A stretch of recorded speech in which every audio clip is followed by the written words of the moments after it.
આપ સૌનું ખૂબ ખૂબ હૃદયપૂર્વકનું સ્વાગત છે ઇસ્કોન બેંગલુરુ શ્રી શ્રી રાધા ગોવિંદ મંદિર કુલાઈ તરફથી ચાલતા લેવલ 1 ના ક્લાસમાં આજે આપણે 9મા અધ્યાય તરફ આગળ વધી રહ્યા છીએ. તમારું બધાનું ખૂબ ખૂબ હૃદયપૂર્વકનું સ્વાગત છે. આપણે શરૂઆત કરશું ભગવાન શ્રી શ્રી રાધા ગોવિંદજીના ચરણોમાં ખૂબ ભાવપૂર્વક પ્રેમપૂર્વકની પ્રાર્થના મંગલાચરણ સાથે.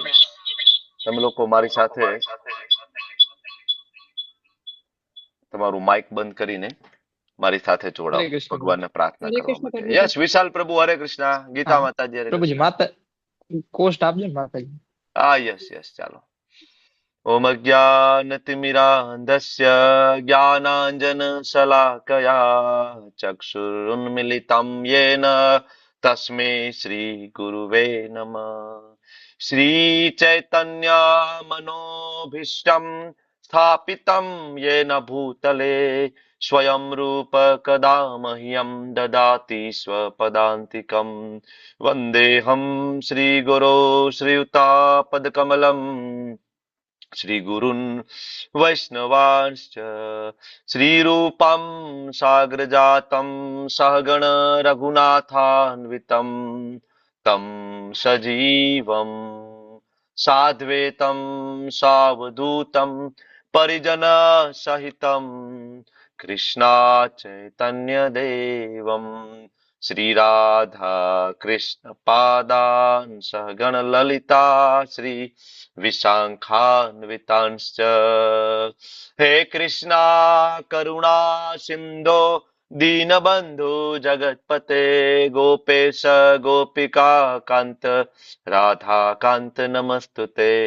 તપ્ત કાંચન ગૌરાંગી શ્રી રાધે વૃંદાવનેશ્વરી વૃષભાનુસુતે દેવી પ્रणमामि हरिप्रिये.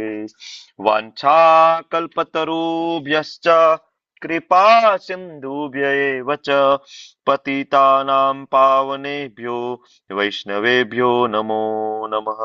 नमो विष्णुपादाय कृष्णपृष्ठाय भूतले श्रीमते भक्तिवेदान्त स्वामिन् इति नामिने. नमस्ते सारस्वते देवे गौरवाणी प्रचारिणे निर्विशेष शून्यवादी पाश्चात्यादेश तारिणे. जय श्री कृष्ण चैतन्य प्रभु नित्यानंद श्री अद्वैत गदाधर श्रीवासादि गौर भक्त वृंद. ચાલો માઇક ચાલુ કરો બધા સાથે મળીને આપણે હરે કૃષ્ણ હરે કૃષ્ણ કૃષ્ણ કૃષ્ણ હરે હરે હરે રામ હરે રામ રામ રામ હરે હરે. કૃષ્ણ પ્રભુજી દંડવત હરે પ્રણામ. કૃષ્ણ પ્રભુજી.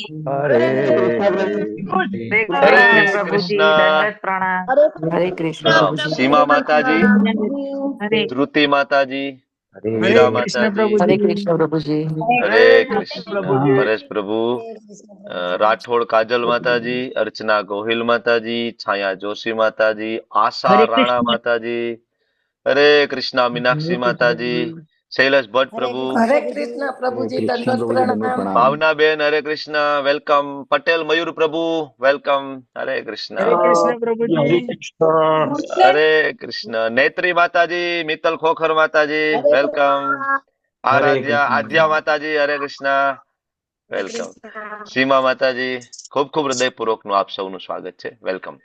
તો નાનું એવું રિવિઝન થી શરૂઆત કરીએ, બરાબર ને? ગઈકાલે ખૂબ મહત્વનો અધ્યાય તમે લોકો ભણ્યા છો, તો એ અધ્યાયને પ્રેક્ટિકલી લાઈફમાં એપ્લાય કેવી રીતના કરી શકાય. Rays your hand. રિવિઝન નથી પૂછતો કે કાલે શું ભણ્યા હતા. હું એમ કહું છું કે 8મો અધ્યાય જે અક્ષર બ્રહ્મ યોગ એને જીવનમાં પ્રેક્ટિકલી કેમ ઉતારી શકાય? તમે શું સમજ્યા એ અધ્યાયમાંથી ગઈકાલે? Raise your hand, come on fast. Hetal Joshi માતાજી હરે કૃષ્ણ. બોલો બોલો બોલો, માઇક ચાલુ કરો. ગઈકાલે અધ્યાયમાં શું શીખ્યા? Come on, unmute yourself. ચાલો ચાલો ચાલો, બોલો બોલો. જેવું આવડે એવું બોલો બધા. ચિંતા ના કરો, ના આવડે અને ખોટું પડે ની બહુ ટેન્શન ના લ્યો. અજામિલ વિશે શીખ્યા. અજામિલ વિશે ભણ્યા. Okay, very good. હા. દર્શના જાની માતાજી શું ભણ્યા? બોલો. મૃત્યુ સમયે કૃષ્ણનું સ્મરણ કરવું જોઈએ. એટલે સમયે ભગવાન એટલે આખું જીવન કરીએ તો જ મૃત્યુ સમય યાદ આવે. પરફેક્ટ. આખા અધ્યાયનો આ સાર છે તમે જે બોલ્યા એ. બરાબર. Okay okay. સોનમ માતાજી થોડું એડ કરો ગઈકાલના અધ્યાયમાંથી. ચાલો ચાલો ચાલો, બોલો બોલો. હરે કૃષ્ણ પ્રભુજી. હરે કૃષ્ણ. પ્રભુજીએ કાલે એવું કહ્યું કે હર ટાઈમ કૃષ્ણ કોન્શિયસનેસમાં કઈ રીતે રહી શકીએ એમ.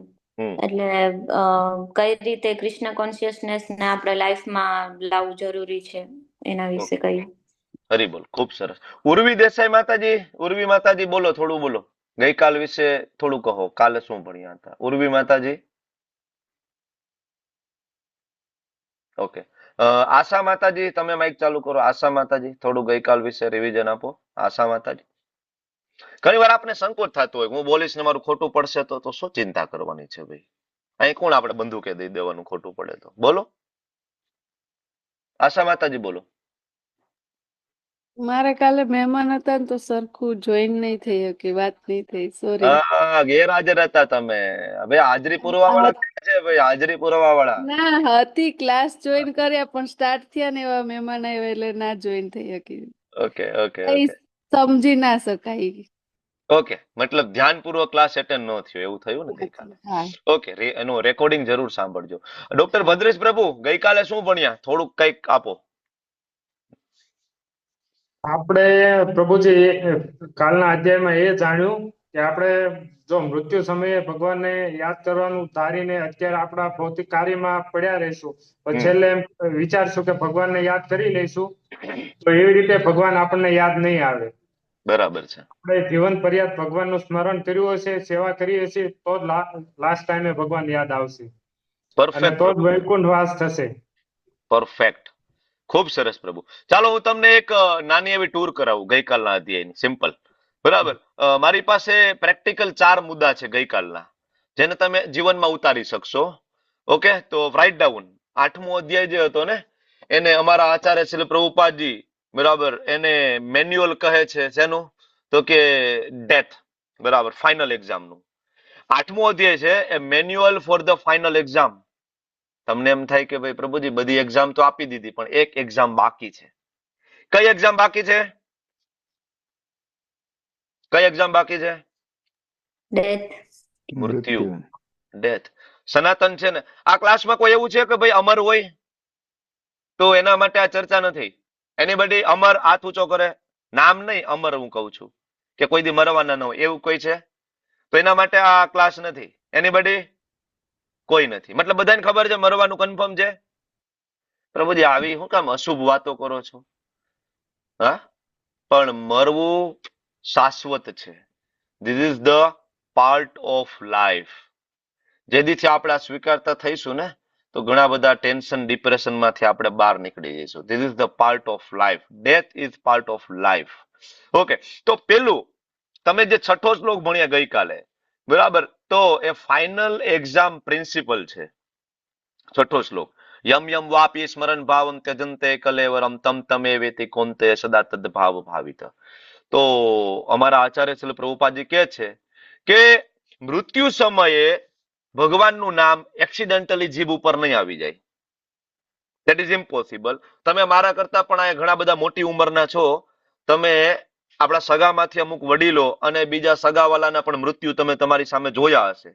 તમે મને કહો કે તમે કેટલા લોકોના એવા મૃત્યુ જોયા છે કે જે મૃત્યુ સમયે એમના હાથમાં માળા હતી, એમના મોઢામાં રામકૃષ્ણ અથવા શિવજીનું નામ હતું, ભગવાનનું નામ હતું, બરાબર, કપાળ ઉપર તિલક હતું, વ્યક્તિ જપ કરતા હતા, બરાબર, ભગવાનના ભજનમાં લીન હતા અને મૃત્યુ થઈ ગયું.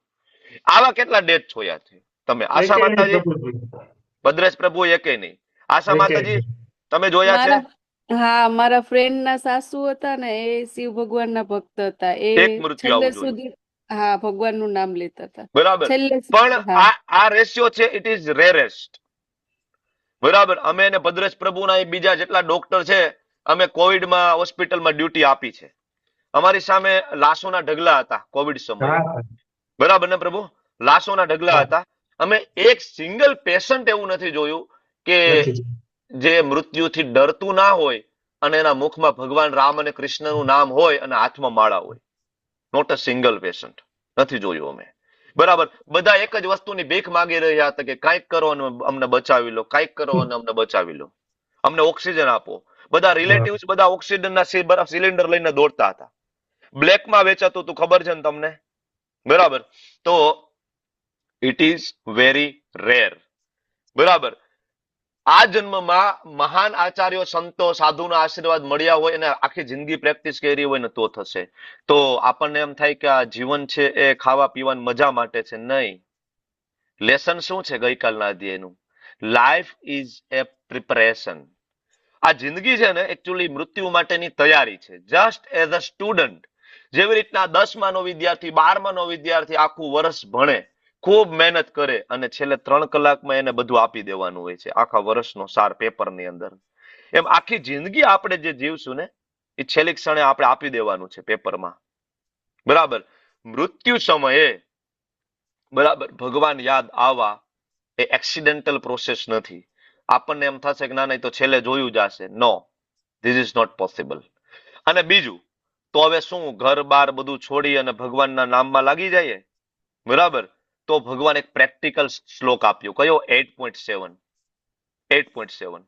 શું આમાં ભગવાને કીધું કે ભાઈ ઘણા લોકો એવું વિચારે છે કે સ્પિરિચ્યુઆલિટી એટલે આધ્યાત્મિકતામાં આગળ વધવું હોય તો કામ ધંધો બંધ કરી દેવો પડે, સ્ટોપિંગ વર્ક. ભગવાને કીધું કે તસ્માત સર્વેષુ કાલેષુ મામ અનુસ્મર અને યુદ્ધ ચ. જો ખાલી ભગવાનની જ ભક્તિ કરવાની હોત અને કામ ન કરવાનું હોત તો ભગવાન અર્જુનને ભગવદ્ ગીતાનું જ્ઞાન એવી રીતના આપે કે અર્જુન યુદ્ધ નથી કરવાનું, બરાબર, અને તું એક જગ્યાએ બેસી જા અને મારા નામનું જપ તપ કરવા માંડો.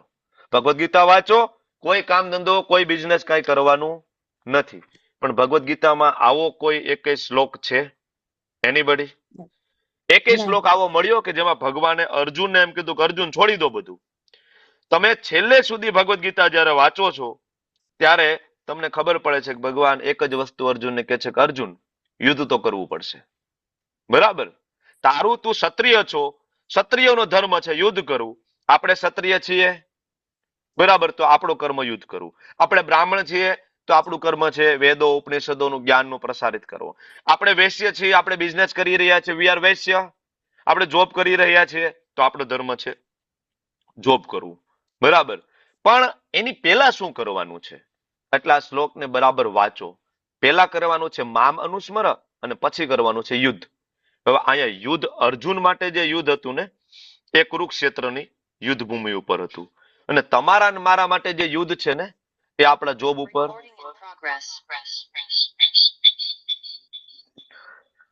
તમારા ને મારા માટે જે યુદ્ધ છે એ જોબ ઉપર, આપણા ક્લિનિકમાં, માતાજીઓ અને એના કિચનમાં, બરાબર, જે લોકો જોબ કરે છે, બિઝનેસ કરે છે, વોટ એવર, આ બધું યુદ્ધ છે આપણા માટે. તો આ યુદ્ધ તો કરવાનું, પણ એની પહેલા શું કરવાનું? મામ અનુસ્મર. ભગવાન કે મને યાદ કરો, મારું સ્મરણ કરો. કેવી રીતના થશે? તો એના માટે જે બ્રહ્મ મુહૂર્તનો જે ટાઈમ છે, મોર્નિંગ, સૂર્યોદય થયા પહેલાની 96 મિનિટને બ્રહ્મ મુહૂર્ત તરીકે ઓળખવામાં આવે છે. શું કામ એને બ્રહ્મ મુહૂર્ત કહેવાય છે? કારણ કે એ સમય છે પ્રકૃતિના 3 ગુણોની પરે છે. બ્રહ્મ એટલે દિવ્ય. બ્રહ્મના ઘણા બધા અર્થ છે, એમાંથી એક અર્થ છે બ્રહ્મ એટલે દિવ્ય, કે જેમાં રજોગુણ નથી, તમોગુણ નથી અને દૂષિત સત્વગુણ નથી. બરાબર. શુદ્ધ સત્વગુણનો જે સમય છે સવારમાં છે. કારણ કે એ સમયે બ્રહ્મ મુહૂર્તની અંદર આ બ્રહ્માંડની અંદર રહેલા બધા જ મહાન સાધુ સંતો, એમાં નારદજી થી લઈને બધા, નારદજી, બ્રહ્માજી, વેદવ્યાસજી, હનુમાનજી મહારાજ થી લઈને બધા જ મહાન ભક્તો એ સમયની અંદર ભગવાનનું નામ ઇન્ટેન્સિવલી જપ કરતા હોય છે ખૂબ. અને એ જે શબ્દ છે એ શબ્દ બ્રહ્મરૂપી વાઇબ્રેશન છે વાતાવરણમાં ત્યારે હોય છે. તમે લોકો અનુભવ કર્યો હશે ને, સવારે વહેલા ઉઠો, બરાબર, અને ત્યારે જે જપ કરો એની અંદર જે મન લાગે. ઇવન કોઈ પણ તમે જપ ના કરો, યોગ માટે પણ એ બેસ્ટ સમય છે. બરાબર. બાળકોને વાંચવા માટેનો સમય કયો બેસ્ટ છે? સૌથી વધારે યાદ બાળકોને રાત્રે ના રહે, સૌથી વધારે યાદ સવારમાં રહે, અર્લી મોર્નિંગ ઉઠીને. વાય? કારણ કે ત્યારે શબ્દ બ્રહ્મ છે, વાઇબ્રેશન ઇન ધ એર. બરાબર. તો આના માટે ઇસ્કોનની અંદર સરસ મજાની અમારી દિનચર્યા છે કે રોજ સવારે 3:30 પોણા 4 ની આસપાસ બધા ઇસ્કોનના ભક્તો ઉઠે 4 વાગે 4:15 વાગે સ્નાન કરી લે અને 4:30 વાગે ભગવાનના દર્શન કરવા માટે બધા લોકો આવી જાય. બ્રહ્મ મુહૂર્તમાં સૌથી પહેલી શરૂઆત ભગવાનના દર્શનથી. મંગલા આરતી કરો, નરસિંહદેવ ભગવાનને પ્રાર્થના કરો અને તુલસી મહારાણીને પ્રાર્થના કરો, પછી જપ કરવા બેસી જાઓ માળા. બરાબર. અને આ અમારી દિનચર્યા 7 વાગ્યા સુધી ચાલે માળા. 7 વાગે માળા પૂરી થાય, ભાગવતમનો ક્લાસ ચાલુ થાય 7 થી 8 ગુજરાતીમાં. 7 થી 8 ભાગવતમનો ક્લાસ પૂરો થાય, 8 વાગે ભગવદ ગીતા ચાલુ થાય. સેમ ક્લાસ જે અત્યારે ભરો છે સવારે 8 વાગે છે, એ ક્લાસ 9 વાગે પૂરો થઈ જાય. તો this is the perfect morning plan. જેની દિનચર્યામાં આ સવારનો મોર્નિંગ પ્લાન ફિટ કરેલો હશે ને, એ વ્યક્તિએ આખો દિવસ ભગવાનને યાદ કરવાની જરૂર નહીં પડે, યાદ આવશે. તમે એક દિવસ ટ્રાય કરી જુઓ, બ્રહ્મ મુહૂર્તમાં ઉઠીને મંગલા આરતી અટેન્ડ કરો, આખો દિવસ ભગવાન યાદ આવશે તમને, સતત તમે જે કંઈ કરતા હશો એ. ઓકે, તો આ એક વસ્તુ છે. તો આવી સ્પિરિચ્યુઅલ હેબિટ આપણે પાડવી પડશે. આ ગઈકાલના અધ્યાયમાંથી આપણે શીખ્યા છીએ, બરાબર, કે આવી હેબિટ પાડવી પડશે. અભ્યાસ યોગ યુક્ત પ્રેક્ટિસ પાડવી પડશે ભાઈ, એમને નહીં ઉઠાઈ જાય તાત્કાલિક. શિયાળો ચાલે છે, 4 વાગે ઉઠવું એટલે અત્યારે આપણે હિમાલયમાં તપ કરવા બરાબર છે. ઋષિ મુનિઓ હિમાલયમાં તપ કરવા જતા, અને આપણે અત્યારે સવારે 4 વાગે ગોદડામાંથી બહાર નીકળવાનું. આપણા માટે આ બે વસ્તુ સેમ છે, ધાબળામાંથી બહાર નીકળી જવું 4 વાગે. વેરી ડિફિકલ્ટ, પણ અભ્યાસથી થઈ જાય. ઇસ્કોનના કરોડો ભક્તો ની સેમ દિનચર્યા મેં તમને કીધી એ સેમ. 3:30 મોડા મોડું 4 વાગે ઉઠી જવું, 4:30 સ્નાન કરીને ભગવાનની સામે હાથ જોડીને ઉભા છે બધા જ. બરાબર. સવારમાં બ્રહ્મ મુહૂર્તમાં 16 માળા થાય છે ઇસ્કોનના ભક્તોની. 16 માળા કરવી એટલે 2 કલાકનો સમય જોઈએ. ને ઇસ્કોનના દરેક ઓલ ઓવર વર્લ્ડ બધા લોકો કરે છે. કઈ રીતના થયું ભાઈ? એ લોકો અમેરિકન લોકો, યુરોપિયન લોકો, ઓસ્ટ્રેલિયન લોકો કરે છે. How it is possible? Because of practice. તમે લોકો આવો, તમને મંગલા આરતીની લિંક અમે મોકલશું. જે લોકો વહેલા ઉઠી શકતા હોય કાલ સવારે આવો. પછી તમે જો કેટલા લોકો ઓનલાઈન છે, અને ખાલી ઓનલાઈન ની વિડીયો ઓન રાખીને કેટલા છે એમાં. પછી એની અંદર જોજો કેટલા લોકો ભગવાનના દર્શન કરીને નૃત્ય કરી રહ્યા છે. સવારે 4 વાગે આમ 4:30 વાગે કોણ નૃત્ય કરતું હોય? ઇસ્કોનના ભક્તો ઠેકડા મારતા હોય સવારે 4:30 વાગે ઉઠીને. એકવાર આવો, ખૂબ આનંદ આવશે. બરાબર. અને પછી આખો દિવસ ભગવાનને યાદ કરવાની જરૂર નહીં, ભગવાન તમને યાદ આવશે. બરાબર. બીજું, ગઈકાલે તમે શીખી ગયા 15મા શ્લોકની અંદર કે આ જગ્યા છે દુખાલયમ છે. આયા સુખની શોધ કરશો, બરાબર, તો એ ફોતરામાંથી તેલ કાઢવા બરાબર છે. તમને એમ લાગે કે અહીંયા હું સુખી થઈ જઈશ, તો એ શક્ય નથી. બરાબર. તેલમાંથી ફોતરા કાઢવા બરાબર છે. તમે અહીંયા આ જગતમાં સુખી થઈ શકતા નથી. તો આ પ્રેક્ટિકલ વસ્તુ મેં તમને ગઈકાલના અધ્યાયને સમજાવી. હવે આપણે આજના અધ્યાય તરફ આગળ વધવું છે. આજનો જે અધ્યાય છે, અધ્યાયનું નામ છે પરમ ગુહ્ય જ્ઞાન. બરાબર. અથવા તો રાજ વિદ્યા રાજ ગુહ્ય યોગ. જો અત્યાર સુધી જે અધ્યાય ગયા, બધા જ અધ્યાયમાં ધીમે ધીમે જ્ઞાનની હાઈટ ધીમે ધીમે વધતી જાય છે. તમે લોકોએ માર્ક કર્યું હશે તો. શરૂઆતમાં ભગવાને કર્મયોગના રિલેટેડ ચેપ્ટર આપ્યા, પછી ભગવાને પોતાના વિશેનું જ્ઞાન આપ્યું. તો આ 9મા અધ્યાયની શરૂઆત કેવી રીતના થઈ, ખાલી આગળના અધ્યાય સાથે આનો કોન્ટેક્ટ આપણે કેવી રીતના આપણે બરાબર આનું કન્ટેક્ટ બેસાડીએ. તો 6થા અધ્યાયના અંતે ભગવાનને અર્જુનને શું કીધું કે અર્જુન, ખરેખર યોગી કોણ છે? તપ કરે એ નહીં, ખાલી જ્ઞાન પ્રાપ્ત કરે એ નહીં, બરાબર, ખાલી કર્મકાંડી હોય એ નહીં, ખાલી દાન કરે એ નહીં, આ કોઈ યોગી નથી. તમે વાંચી લો 6થો અધ્યાયનો 46મો શ્લોક. ભગવાને શું કીધું 47મા શ્લોકમાં? કે અર્જુન, ખરા અર્થમાં યોગી તો એ છે કે યોગી નામ અપી સર્વેશામ મદગતે અંતરાત્મના શ્રદ્ધાવાન ભજતે યો મામ સમયુક્ત તમમત. કે ભાઈ જે મારું ભજન કરે છે, જેના હૃદયમાં હું છું, જે સતત મારું ચિંતન કરે છે. તો અહીંયા વાત થાય છે ભગવાનના શુદ્ધ ભક્તો. નરસિંહ મહેતા. અહીંયા વાત થાય છે સંત તુકારામ, ગોરા કુંભાર. બરાબર. આવા અઢળક નામ છે. પ્રહલાદ મહારાજ, ધ્રુવ મહારાજ, અંબરીશ મહારાજ. ભાગવતમ ભક્તોની કથાથી ભરેલું છે. તો ભગવાને એને યોગી કીધા છે. બરાબર. અને પછી ભગવાને કીધું કે મારું ધ્યાન કર, મારામાં ભજન કર. તો અર્જુન એમ થાય કે ભગવાન તમારા વિશે થોડું જ્ઞાન આપો. તો ભગવાને પોતાના વિશે જ્ઞાન આપ્યું. 7મો અધ્યાય. પણ 7મા અધ્યાયના છેલ્લા 2 શ્લોક થોડા અઘરા આવ્યા.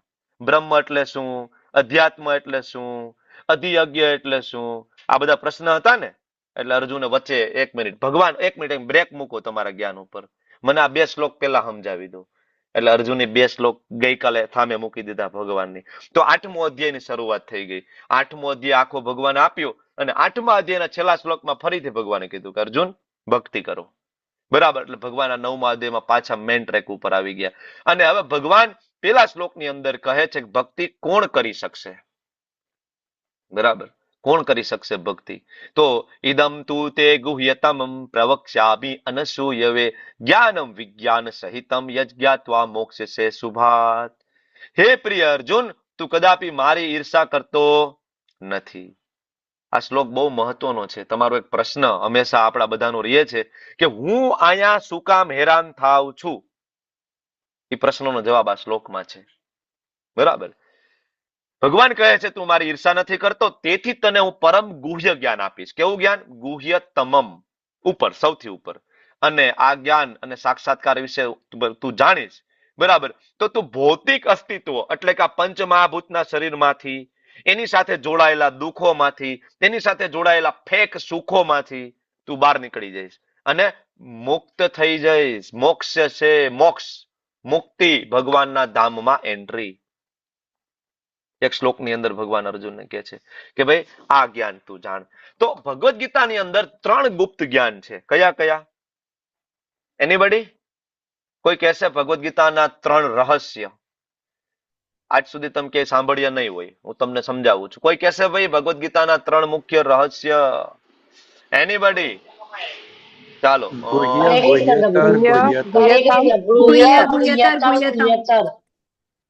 ઓકે, ગુહ્ય, ગુહ્યતર અને ગુહ્યતમ. હવે મને એક કહો કે ગુહ્ય એટલે કેવું જ્ઞાન? શું હોય ગુહ્યમાં? હું કોણ છું પ્રભુજી? હું કોણ છું, અને એનો જવાબ ક્યાં? બધું તારા હાથમાં જ છે, મને ખબર છે. અધ્યાય 2 માં હું શરીર નથી, હું આત્મા છું. ગુહ્યતર. ગુહ્યતમ એટલે કેવું જ્ઞાન? શૈલેષ ભટ્ટ પ્રભુ, ગુહ્યતમ એટલે? ભગવાન કોણ છે પ્રભુ? ભગવાન કોણ છે એનો જવાબ ક્યાં? 7મા અધ્યાયમાં પ્રભુ. 7મા અધ્યાયમાં. 7મો અધ્યાય 7મો શ્લોક. મત પરતરમ ન અન્યત કિંચિદ અસ્તિ ધનંજય. 7મો અધ્યાય 7મો શ્લોક. હું કોણ છું, ભગવાન કોણ છે. આ 2 ગુહ્ય અને ગુહ્યતર. અને આ જે 9મો અધ્યાય છે ને, એ ગુહ્યતમ જ્ઞાન માટેનો છે. સૌથી ઉપર કે મારો અને ભગવાનનો સંબંધ, બરાબર, કેવી રીતના હું ફરીથી એસ્ટાબ્લિશ કરી શકું. શું એવી પ્રક્રિયા છે કે જે કરવાથી ફરીથી હું મારા પરમ પિતા ભગવાનને ઓળખી જઈશ, બરાબર. એટલે ભગવાન અર્જુનને કહે છે અર્જુન, તું કદાપી મારી ઈર્ષા નથી કરતો, તેથી તને આ જ્ઞાન આપીશ. તો ભગવાન કોને આ જ્ઞાન નહીં આપે? કોને આ જ્ઞાન નહીં આપે હૃદયમાં?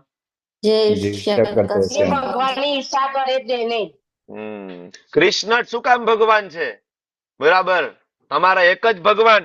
ભગવાન તો આય છે, ભગવાન તો આય છે, ભગવાન તો આય છે, ભગવાન તો આય છે. ભગવાન તો દેવી દેવતાઓ છે, ભગવાન તો બ્રહ્માજી છે, ભગવાન આ છે, ભગવાન આ છે. તો આ ઈર્ષા છે ભગવાનની. બીજું, હું ભગવાનને નથી માનતો, બધું આપણા હાથમાં છે, હું કરી લઈશ, બરાબર. આ ભગવાનની ઈર્ષા છે, બરાબર. બાકી હું ભોગતા છું, હું શું કામ એન્જોય ના, બરાબર, હું શું કામ એન્જોય ના કરું, બરાબર. તમારા ભગવાનને 16,108 રાણી હતી, બરાબર. હું શું કામ 2-4 ગર્લફ્રેન્ડ ના રાખી શકું? ભગવાનની ગર્લફ્રેન્ડ નહોતી, ભગવાનની રાણીઓ હતી, બરાબર. અને જે ગોપીઓ હતી એ ભગવાનને ભક્તો હતા, રામા અવતાર વખતના, બરાબર. આપણું મગજ જ ટૂંકું પડે છે ભગવદ્ ગીતા ભાગવતમ સમજવામાં. એટલે આપણે જેવો સડો અહીંયા મગજમાં લઈને બેઠા છે ને, બરાબર, એ દ્રષ્ટિથી આપણે જોઈએ છીએ ચશ્મા પહેરીને.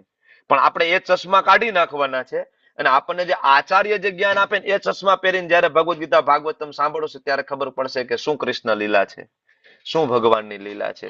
એટલે આ જાણી લઈશું ને ત્યારે આપણે મોક્ષ પ્રાપ્ત કરશું. આ શ્લોકને ઊંધો વિચારો, આ શ્લોકને નીચેથી તમે વાંચવાની કોશિશ કરો તો તમને ખબર પડી જશે કે ભગવાન અર્જુનને આ જ્ઞાન આપશે.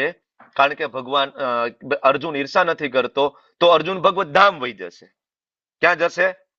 તો હવે આનું ઊંધું વિચારો કે તો ભગવત ધામ માંથી કોઈ અહીંયા શું કામ આવ્યું છે? અહીંયા શું કામ આવ્યું કોઈ ભગવાનના ધામમાં? ઈર્ષા માટે. એ જ છે, બરાબર.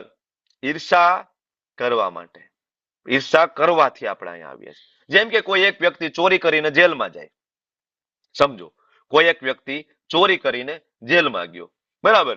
પછી ત્યાં પ્રાઇમ મિનિસ્ટર અંદર જાય જેલમાં અને પછી બધાને કે કે હવે જે લોકો ચોરી નહીં કરે તો હું એને એવું જ્ઞાન આપીશ કે આ જેલમાંથી બહાર નીકળી જાય. તો આનો મતલબ શું થયો? કે ચોરી કરી છે એટલે જેલમાં આવ્યા છીએ હવે. બરાબર. તો જે લોકો હવે સુધરી જશે, હવે આગળ જે લોકો ચોરી નહીં કરે તો હું એને બરાબર હું લખી દઉં છું, પ્રેસિડેન્ટ પ્રાઇમ મિનિસ્ટર કે આ જેલમાંથી બે જેલર તમને છોડી દેશે. તો આ ભૌતિક જગતમાં આપણું આવવાનું કારણ શું છે? કોઈ તમને પૂછે તો આ શ્લોક છે 9.1 કે આપણે અહીંયા આવ્યા શું કામ? શું કામ અહીંયા હેરાન થાય છે? બીકોઝ ઓફ અનસૂયવે. બરાબર. આપણે ભગવાનની ઈર્ષા કરીએ છીએ. અર્જુન ભગવાનની ઈર્ષા નથી કરતો. ઈર્ષા નથી કરવી એટલે અનસૂયવે. તો જેથી આપણે ઈર્ષા નહીં કરીએ તેથી ભગવાનના ધામમાં પાછા જતા રહેશું. અને એના માટે આપણે આ જ્ઞાન પ્રાપ્ત કરવું પડશે. કયું જ્ઞાન? ભગવદ્ ગીતાનું. કેવું જ્ઞાન છે ભગવદ્ ગીતાનું? રાજવિદ્યા. 9.2 રાજવિદ્યા. અરે આ જ્ઞાન તો રાજાઓ માટે છે. એટલે આગળ જુઓ ચોથા અધ્યાયમાં પણ આવ્યું હતું રાજર્ષિ. શું કામ? કારણ કે રાજાને મેનેજમેન્ટ કરવું હોય તો બધી પ્રજાને આપવું પડે. તો રાજ જેવું તેવું જ્ઞાન નથી. બીજો શબ્દ છે રાજગુહ્યમ. મતલબ રાજ એટલે બરાબર એક તો રાજાઓ માટે, બીજું રાજગુહ્યમ એટલે સૌથી સિક્રેટ, વેરી સિક્રેટ. બરાબર. તમારા ઘરની અંદર રૂપિયા, પૈસા, સોના, ચાંદી તમે ક્યાં મૂક્યું છે તમે બધાને કહેશો? ગામમાં જઈને, શેરીમાં, અમારી તિજોરી ભાઈ આટલામાં માળ ઉપર આ કબાટમાં આ બેડરૂમમાં આ જગ્યાએ પડેલી છે, એમાં આટલા કિલા સોનું, આટલો કિલો ચાંદી ને આટલા રોકડા. બધાને કહેવા જઈએ આપણે? નહીં કહેવા જઈએ. તો આ માહિતી કોની પાસે હોય? તો કે સૌથી વિશ્વાસુ હોય એની પાસે. તમારા સૌથી વિશ્વાસુ હોય એને તમે આ માહિતી આપશો ને. એટલે ભગવાન કહે છે આ રાજગુહ્યમ છે. બરાબર. હું એને આપીશ. કોને આપીશ? તો કે જે ભક્તો અસીમે સખા ચેતી. ચોથો અધ્યાયનો 3જો શ્લોક. ભગવાન કહે છે જે મારો ભક્ત હશે, જે મારો સખા હશે, હું એને આપીશ. પણ તમને એમ થાય કે આમાં સિક્રેટ શું છે પ્રભુજી? બજારમાં જાઓ, 250 રૂપિયા આપો, ભગવદ્ ગીતા મળી જાય, લોકો ઘરે આવીને વાંચી લે. સિક્રેટ શું છે? પણ હજારો લાખો લોકો વાંચે છે તો શું ભગવદ્ ગીતા સમજી ગયા? શું ભગવદ્ ગીતાને જીવનમાં ઉતારી એ લોકોએ? શું એની ખરાબ ટેવ આદતો છૂટી ગઈ? શું એના હાથમાં માળા આવી ગઈ? ભગવદ્ ગીતા વાંચવા છતાં પણ ભગવદ્ ગીતાનું જ્ઞાન હૃદયમાં પ્રગટ ના થવા દે ભગવાન. કારણ કે તમારા હૃદયમાં જ્યાં સુધી પાત્રતા ના હોય ત્યાં સુધી. પાત્રતા હોય તો જ્ઞાન મળશે. ડોક્ટર બનવું હોય તો સાયન્સ કરવું પડશે, ફરજિયાત છે. 5મા ધોરણનો છોકરો કોઈ એમ કે મને મેડિકલમાં એડમિશન આપી દો, મારે MBBS ભણવું છે, તો એને ત્યાં એડમિશન મળશે નહીં. શક્ય છે? 10માનો છોકરો એમ કે મારે સીધું ડોક્ટર બની જવું છે, 11-12 science bypass, is it possible? નહીં. તમારે ભણવું પડશે, 11-12 સાયન્સ કરવું પડશે, તનતોડ મહેનત કરવી પડશે, પછી જ પોસિબલ છે કે તમે ડોક્ટર બનો, એન્જિનિયર બનો. બરાબર. તો આ જ્ઞાન રાજગુહ્યમ. બીજું આ જ્ઞાન છે પવિત્રમ ઇદમ ઉત્તમમ.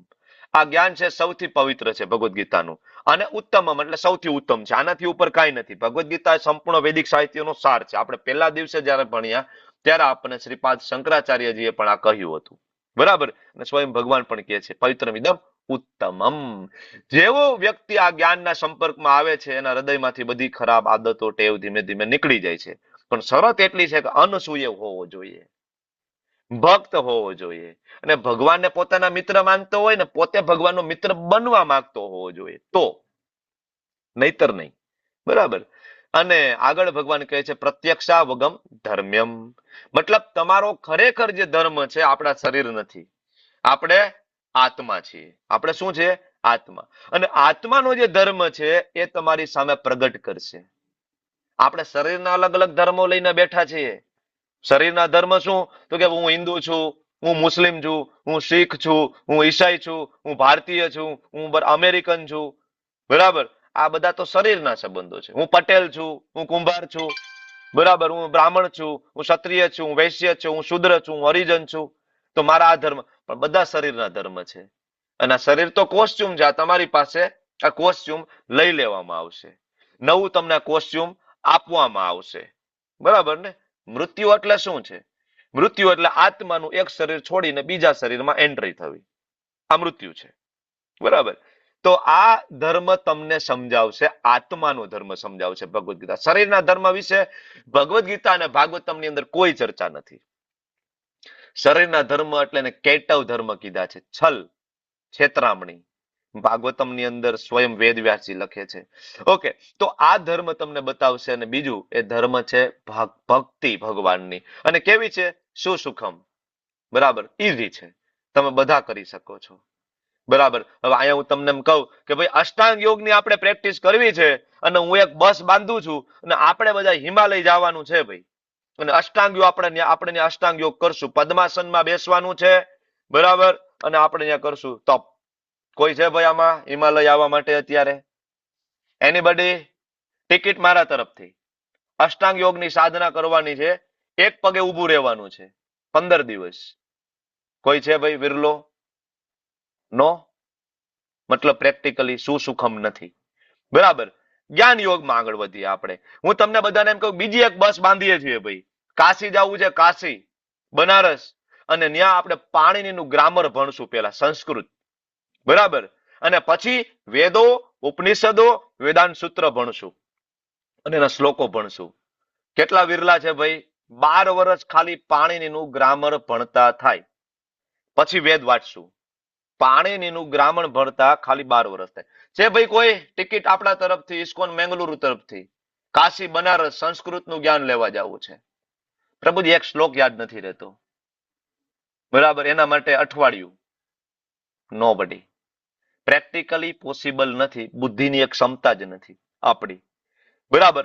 તો આગળ વધીએ કર્મયોગની અંદર. એમાં તો હેરાન થાય જ છીએ સવારથી લઈને સાંજ સુધી, બધા દુઃખી તો છે જ. બરાબર. હવે હું તમને એમ કહું કે બસ આપણે બાંધીએ છીએ ભાઈ, હમણાં શ્રીરંગમ જવું છે. બરાબર. ત્યાં ભજન કરશું, કીર્તન કરશું, સરસ મજાનો બધાને પ્રસાદ મળશે દિવસમાં 3 વખત, અને ખૂબ મજા કરશું, ખૂબ આનંદ કરશું. બરાબર. આપણે જઈશું બધા ટ્રેનમાં પ્રસાદ મળી જશે તમને, ભક્તોના ઘરેથી પ્રસાદ આવશે, અને ટ્રેનમાં કીર્તન કરતા કરતા જઈશું. ખૂબ આનંદ, કોઈ કષ્ટ નથી. ત્યાં સરસ મજાના આપને બરાબર રહેવાના ઉતારવા મળશે. તો ઘણા બધા રેડી થઈ જાય ને આવવા માટે. તો આવું હોય તો, આ પાડતા હોય તો આપણી પાસે ઓપોર્ચ્યુનિટી છે. ફેબ્રુઆરીમાં અમે લોકો બધા જઈ રહ્યા છીએ રામેશ્વર દાદાના દર્શને. તમે લોકો આવો. બરાબર. કારણ કે ભક્તિ સુસુખમ છે. બરાબર ને. આખા વર્ષમાં આપણે જનરલી, અત્યારે તો લોકો ઓછું, બાકી તો પેલા લોકો યાત્રામાં જતા ને, જગન્નાથપુરી જાય, નજીકમાં કોઈ હોય તો દ્વારકા જાય, સોમનાથ જાય. કારણ કે સુસુખમ છે. ત્યાં જઈએ, દર્શન કરીએ, ભક્તિ કરીએ, માળા કરીએ, પુષ્પ અર્પણ કરીએ, અભિષેક કરીએ. કોઈ પણ કરી શકે. Anybody can do. બરાબર. સુસુખમ. અને બીજું આ કરેલું જે છે ને, એ અવ્યયમ છે. છેલ્લો શબ્દ બહુ ઇમ્પોર્ટન્ટ છે આપણામાં. કર્તુમ અવ્યયમ. એક વખત કોઈ ભક્તિ કરી છે થોડીક પણ, અને કદાચ આ સમયે આપણો જન્મ પૂરો થઈ ગયો, મૃત્યુ આવી ગયું, તો પણ નેક્સ્ટ બર્થમાં ફરીથી એ કેરી ફોરવર્ડ થાય છે. અને આનું પ્રમાણ 6થો અધ્યાય. બરાબર. પ્રાપ્ય પુણ્યમ કૃતામ લોકાન ઉષિતા શાશ્વતી સમા શુચિનામ શ્રીમતામ ગેહે યોગ ભ્રષ્ટો વિજાયતે.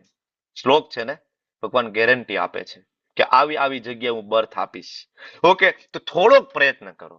સવારે આવો અમારી સાથે મંગલા આરતીમાં. હું એમ કહું રોજ ના આવી શકો તો કાંઈ નહીં, રવિવારે એક દિવસ આવો, એકાદશીના દિવસે આવો, અઠવાડિયામાં 2 વખત આવો.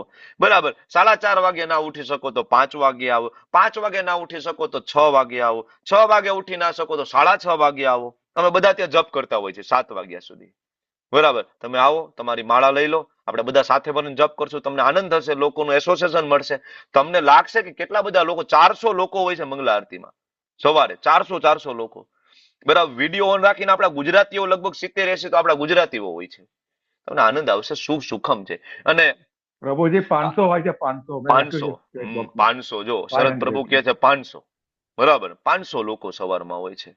બરાબર. અને ઘેર બેઠા થાય એવું છે ને, આપણે ક્યાંય ટાઈડ નું જવું નથી. ઘરમાં રહીએ, દરવાજા બંધ કરીને, બારી બંધ કરીને, બરાબર, એક જગ્યાએ આસન પાથરીને બેસી જાય, જપ કરીએ. બરાબર. થોડા દિવસ ટ્રાય કરો. જીવનની અંદર આમૂલ પરિવર્તન આવશે, જે તમે કોઈ દિવસ વિચાર્યું નહીં હોય. બરાબર. તો આ રાજવિદ્યા છે જેને આપણે ભણીએ છીએ. કોઈ સામાન્ય જ્ઞાન નથી. બરાબર. બીજા બધા જે જ્ઞાન છે ને, social knowledge, medical knowledge, whatever, આ બધાની અંદર અપડેટ આવે છે. અપડેટ આવે છે ને, જયારે પેજરની શોધ થઈ, તમને તો કદાચ મને ખબર નહીં, યાદ છે ને પેજર, મોબાઈલ પેલા પેજરની શોધ થઈ હતી. બધા અહીંયા બરાબર ને કહેવાય કે કમરે ભરાવીને ફરતા હતા. પેજર એટલે તો બહુ મોટી વાત હતી ત્યારે.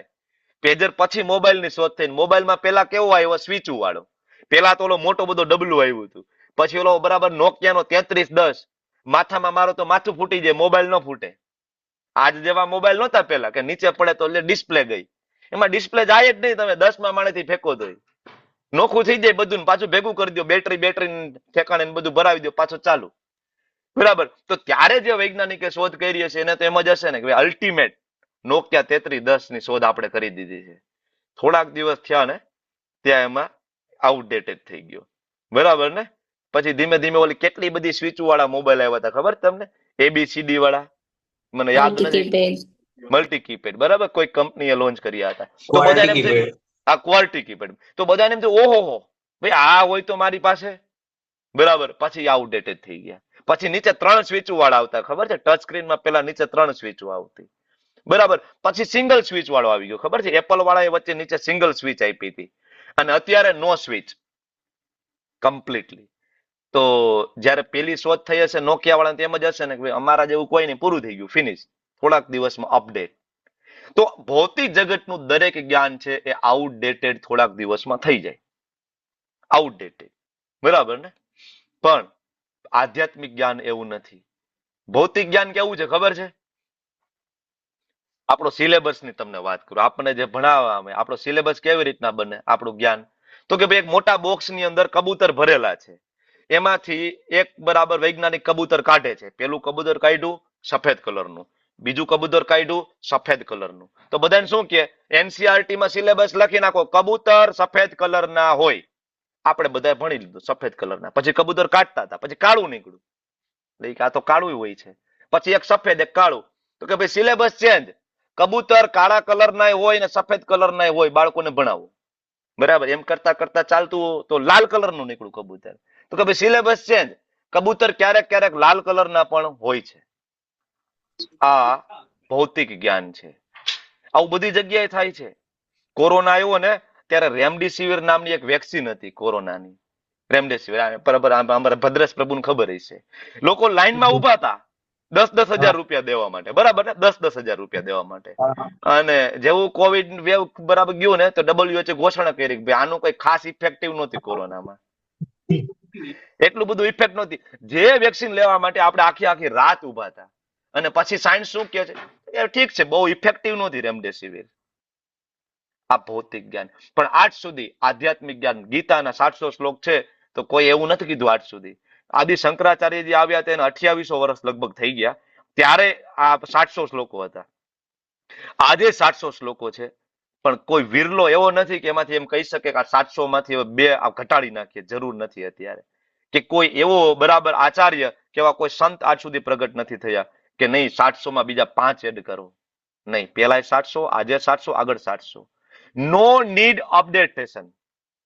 બધા માટે આ જ્ઞાન પૂરું પાડે. આજ ભગવદ ગીતાનો ક્લાસ અલગ અલગ એંગલ થી લઈ શકાય. બાળકો માટે જુદો લેવાય, ખબર છે તમને? કિડ માટે. આજ ક્લાસ યુથ માટે આખો જુદા એંગલ થી લઈ શકાય છે. બાળકોને ભણવામાં કેવી રીતના ભગવદ ગીતા એપ્લાય કરી શકાય. આજ ક્લાસ બિઝનેસમેન માટે પણ જુદો છે, ખબર છે તમને? ઘણા બધા ભણાવે છે, મોટિવેશનલ સ્પીકર્સ. બરાબર. આજ ક્લાસ છે ઓલ્ડ એજ માટે પણ જુદો છે. ભગવદ ગીતા ક્યારે આઉટડેટેડ થતું નથી, બધા માટે છે. બરાબર. પણ હવે શ્રદ્ધા જ ના હોય તો, આપણને શ્રદ્ધા જ ના હોય તો ભગવાન કે છે અશ્રદ્ધાના પુરુષા ધર્મ શાસ્ય પરંતપ અપ્રાપ્ય મામ. કૃષ્ણ શું કહે છે? મામ. મને કોઈ દિવસ એ વ્યક્તિ પ્રાપ્ત કરશે નહીં. કૃષ્ણને પ્રાપ્ત ના કરવા એનો મતલબ એવો થયો કે જન્મ મૃત્યુના ચક્કરમાં તમારે અહીંયા ફસાવાનું છે. એનો મતલબ એવો કે વારંવાર જન્મ થશે, વારંવાર તમે હેરાન થશો. મૃત્યુ સંસાર વર્તમની. તમને વારંવાર જન્મ મૃત્યુના માર્ગ ઉપર મોકલવામાં આવશે. શ્રદ્ધા હોવી જોઈએ. કારણ કે આ એક જ મનુષ્ય જન્મ એવો છે કે જેમાં તમે ભગવાનની ભક્તિ કરી શકશો. ભૂતળ ભક્તિ પદાર્થ મોટો બ્રહ્મલોકમાં નાહી રહે. કોના શબ્દ છે આ? કોના શબ્દ છે? ભૂતળ ભક્તિ પદાર્થ મોટું, ભૂતળ ભક્તિ પદાર્થ મોટું, એ બ્રહ્મલોકમાં નાહી રે. ભૂતળ ભક્તિ પદાર્થ મોટું. પુણ્ય કરી અમરાપુરી પામ્યા, અંતે 84 માહી રે. ગમે એટલા પુણ્ય કરો ને તો નરસિંહ મહેતાને ખબર હતી કે અંતે 84 માહી રે, મુક્તિ નથી મળવાની. ખાલી પુણ્ય કરવાથી કોઈ દી મુક્તિ પ્રાપ્ત થતી નથી. તો પાપ કરવાથી તો ક્યાંથી પ્રાપ્ત થતી હશે, વિચાર કરો. બરાબર. એટલે નરસિંહ મહેતા કહે છે, હરિના જન તો મુક્તિ ન માગે, માગે જન્મો જન્મ અવતાર રે.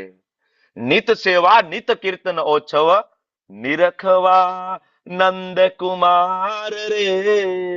નંદ કુમાર. વિચાર કરો, નરસિંહ મહેતાને ભગવદ્ ગીતાનું કમ્પ્લીટ જ્ઞાન હતું. ક્યારે વાંચવા ગયા હશે, કોની પાસે વાંચવા ગયા હશે? ત્યારે તો આપણું લેવલ 1 2 ચાલુ નહોતું. બરાબર. કારણ કે ભગવાન એના શુદ્ધ ભક્તોના હૃદયમાં આ જ્ઞાનને પ્રગટ કરે છે. આવતીકાલે આપણે જોઈશું. દદામિ બુદ્ધિ યોગમ તમ યેન મામ ઉપયાન્તિ તે. ભગવાન પોતે કહે છે કે જે કોઈ વ્યક્તિ ભગવાનનો પરમ મિત્ર પરમ ભક્ત બની જાય, ભગવાન એના હૃદયમાં બધું જ્ઞાન ઇન્સ્ટોલ કરી દે છે. આપમેળે એને બધી જ વાસ્તવિકતાઓ ખબર પડી જાય. તો શ્રદ્ધા હોવી જોઈએ. આપણને શ્રદ્ધા બતાવવી જોઈએ. આપણને એક નાનું એવું તિલક કરવામાં આપણને શરમ આવે છે.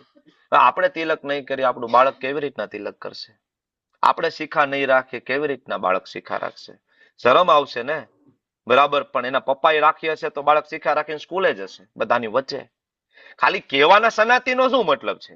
અમે હિન્દુ છીએ, અમે હિન્દુ છીએ, અમે સનાતની છીએ. સનાતની જેવું લાગવું તો જોઈએ ને. લોકોને ટોપી પહેરવામાં શરમ આવે છે? લોકોને ગમે એવા બીજી શેડ્યુલમાંથી શુક્રવાર હોય, નમાજ પડવાનો સમય હોય, શટર ડાઉન કરીને લોકો નમાજ પડવા જાય છે. જાય છે? બરાબર. લોકોને પાગ બાંધવામાં શરમ આવે છે? શીખ સંપ્રદાયના લોકો પાગ બાંધે છે ને, પાઘડી. શરમ આવે છે? ટોપી પહેરવામાં, જાળીવાળી ટોપી પહેરવામાં શરમ આવે છે? બસ આપણને શરમ આવશે. અને તમે તિલક કરીને બહાર નીકળશો એટલે સૌથી પહેલો કેવા વાળો કોણ હશે? એ પાછો હિન્દુ જ હશે, આપણો જ. આવા તિલક કરવાની શું જરૂર છે? બરાબર. કોઈ નહીં. તમે જોયું કોઈ દિવસ? બરાબર. તો શ્રદ્ધા બતાવો. શો ઓફ કરવાની વાત નથી. તમે શ્રદ્ધા નહીં બતાવો, ગમે એટલા, બરાબર, તમે કદાચ ઝંડા લઈને બહાર નીકળો, શું ફરક પડશે? આખા વિશ્વમાં સનાતન ધર્મનો પ્રચાર કરો. હિન્દુ મુસ્લિમ ભાઈ ભાઈ કરવાથી કાંઈ થવાનું નથી, અને આજ સુધી થયું પણ નથી. ગમે એટલા એજન્ડા ગવર્મેન્ટે બનાવ્યા છે. પણ અમારા આચાર્ય શ્રી પ્રભુપાદે આખા વિશ્વમાં કૃષ્ણ ભાવનામૃતનો ઝંડો ગાળ્યો છે. આજે અમેરિકામાં જાઓ, લંડનમાં જાઓ, કેનેડામાં જાઓ, બરાબર, ને સર્ચ કરો, તમને પ્રસાદ મળી જશે, તમને ઠાકોરજીના દર્શન મળી જશે, તમને કીર્તન મળી જશે. બરાબર. બધી જ વ્યવસ્થાઓ તમને, ઓસ્ટ્રેલિયામાં જાઓ, બધી જગ્યાએ સર્ચ કરો, where is temple of ISKCON in Australia. બરાબર. અને ત્યાં ઓસ્ટ્રેલિયન લોકો તમને મળશે, અને તમારી બાજુમાં બેઠા બેઠા સવારમાં જપ કરતા હશે. કેનેડામાં જાશો, કેનેડિયન લોકો, બાય બોર્ન કેનેડિયન, યુરોપિયન, બરાબર, એનો કલર સફેદ છે, અને તમારી બાજુમાં બેઠા બેઠા જપ કરતા હશે, હરે કૃષ્ણ કૃષ્ણ કૃષ્ણ હરે હરે, હરે રામ રામ રામ હરે હરે. આ કર્યું છે. બરાબર. ચલ પ્રભુપાદજીએ. તો ભગવાનને આપણે ઓળખવા પડશે, શ્રદ્ધા કેળવવી પડશે. એટલે ભગવાન આગળ કહે છે, આ સમગ્ર જગત મારા વડે મારા અવ્યક્ત રૂપમાં વ્યાપ્ત છે. ભલે આપણને ભગવાન દેખાતા નથી, કારણ કે આ જગતમાં ભગવાન અવ્યક્ત રૂપે રહે છે. કારણ કે વ્યક્ત રૂપે જોવા માટે આપણી ઇન્દ્રિયો પૂર્ણ નથી. બરાબર. પણ ભગવાન દરેક જગ્યાએ છે, કણ કણમાં છે. જેવી રીતના દૂધના દરેક કણની અંદર ઘી છે કે નથી? દૂધમાં ઘી છે કે નથી? કોઈ ના પાડી શકે કે ના દૂધમાં ઘી નથી? દૂધમાં ઘી છે, પણ એની એક પ્રોસેસ છે. મેરવણ નાખો, એનું દહીં બનાવો, બરાબર, એને તમે મથો, એમાંથી માખણ કાઢો, માખણને ગરમ કરો અને ઘી બને. બરાબર ને? સેમ વે ભગવાન કણ કણમાં છે, પણ એની પ્રોસેસ છે જોવા માટેની. નરસિંહ મહેતાને કણ કણમાં દેખાતા, ભગવાન સાક્ષાત પ્રગટ થઈને એની સામે આવતા. બરાબર ને? કણ કણમાં. પણ એની એક પ્રોસેસ છે. પ્રોસેસનું નામ છે ભક્તિ. ભગવાનની જયારે ભક્તિ કરીએ ને, ત્યારે ભગવાનના દર્શન આપણને કણ કણમાં થાય. અત્યારે આપણી હાલત એટલી ખરાબ છે કે આપણે મંદિરમાં જઈને પણ ભગવાનના દર્શન થતા નથી. મંદિરમાં આપણને પથ્થરની પ્રતિમા લાગે છે, લાકડાની મૂર્તિ લાગે છે, આપણને ઢીંગલા ઢીંગલીઓ લાગે છે. શું કામ? કારણ કે આપણને મંદિરમાં દર્શન ન થતા આપણી લેવલ એટલું ખરાબ છે. બાકી ભાગવતમની અંદર ભગવાન સ્વયં કીધું છે કે કળિયુગમાં હું 2 સ્વરૂપે તમારી સાથે રહીશ. કળિયુગમાં 2 સ્વરૂપે તમારી સાથે રહીશ. એમાંનું એક સ્વરૂપ છે મંદિરમાં રહેલા શ્રી વિગ્રહ. એને અમે મૂર્તિ નથી કહેતા, શાસ્ત્રમાં એને વિગ્રહ કીધા છે. વિગ્રહ એટલે જેની પ્રાણ પ્રતિષ્ઠા થઈ જાય, સાક્ષાત ભગવાન છે. અને બીજું ગ્રંથરાજ શ્રીમદ ભાગવતમ. ભગવાન કળિયુગમાં આપણી વચ્ચે બે સ્વરૂપે રહે છે, ભાગવતમ અને એક શ્રી વિગ્રહ. તો કોઈ એ ઢીંગલા ઢીંગલીના ખેલ નથી. સવારમાં લોકો મંદિરમાં જાય છે, દર્શન કરે છે, ઢીંગલા ઢીંગલીના ખેલ નથી. તમારી એ દ્રષ્ટિ નથી, તમે એમાં ભગવાન જોઈ નથી શકતા. બરાબર, ભક્તો જોઈ શકે છે, અને એના કરતા પણ ઉત્તમ ભક્તો છે એ તો સમગ્ર બ્રહ્માંડમાં કણ કણમાં ભગવાન જોઈ શકે છે. કારણ કે ભગવાન બધી જગ્યાએ છે. ભગવાન કહે છે કે સર્વ જીવો મારામાં છે, પણ હું તેમનામાં નથી. તો કોઈ એમ કે આગળ તો કીધું કે ભગવાન બધે છે ને હું એના હૃદયમાં પણ છું પરમાત્મા સ્વરૂપે, પણ પરમાત્મા સ્વરૂપે છે. ઓરિજિનલી શ્યામ સુંદર છે, હંમેશા ગોલોક વૃંદાવનમાં નિવાસ કરે છે. બરાબર. કોઈ એમ કે બધા જીવો ભગવાનમાં છે એનું પ્રમાણ શું? એટલે ભગવાન કૃષ્ણચંદ્ર આવ્યા ને ત્યારે એને માટી ખાવાની લીલા કરી અને ભગવાન બરાબર માતા યશોદાને અનંત બ્રહ્માંડના દર્શન ખાલી મુખમાં કરાવી દીધા હતા ને. યાદ છે ને આ લીલા? તો તમને બધાને હું એક એક લીલામાં જઈશ તો કલાક થઈ જશે. બરાબર, પણ આ બધી લીલાઓ તમને બધાને ખ્યાલ હોવી જોઈએ કે ભગવાન મુખ ખોલે છે અને માતા યશોદાને અનંત બ્રહ્માંડના દર્શન કરાવે છે. પ્રૂવ કરે છે ભગવાન કે અનંત કોટી બ્રહ્માંડ છે મારી અંદર સમાયેલા છે. બરાબર. અને ઘણા બધા એમ કે ના કૃષ્ણ તો કોઈક સામાન્ય પુરુષ હતા, એ તો માત્ર યોગેશ્વર છે, એ તો માત્ર ઐતિહાસિક પુરુષ છે. તો ભગવાન કે નહીં નહીં, મયા અધ્યક્ષેણ પ્રકૃતિ. તમે સમજો, આ પ્રકૃતિ છે એનો હું સ્વામી છું. પ્રકૃતિ એટલે સતોગુણ, રજોગુણ, તમોગુણ. ભગવાન શું કામ વારંવાર કે છે તમને ખબર છે? આગળ પણ આ ભગવાને કીધું છે. બરાબર. સંભવામી આત્મમાયા પ્રકૃતિ સ્વામ અધિષ્ઠાય સંભવામી આત્મમાયા, ચોથા અધ્યાયમાં કીધું છે. આગળ પણ તમને કીધું છે દેવી અસામ ગુણમયી મમ માયા દુરતયા, સાતમા અધ્યાયની અંદર ને લગભગ. બરાબર.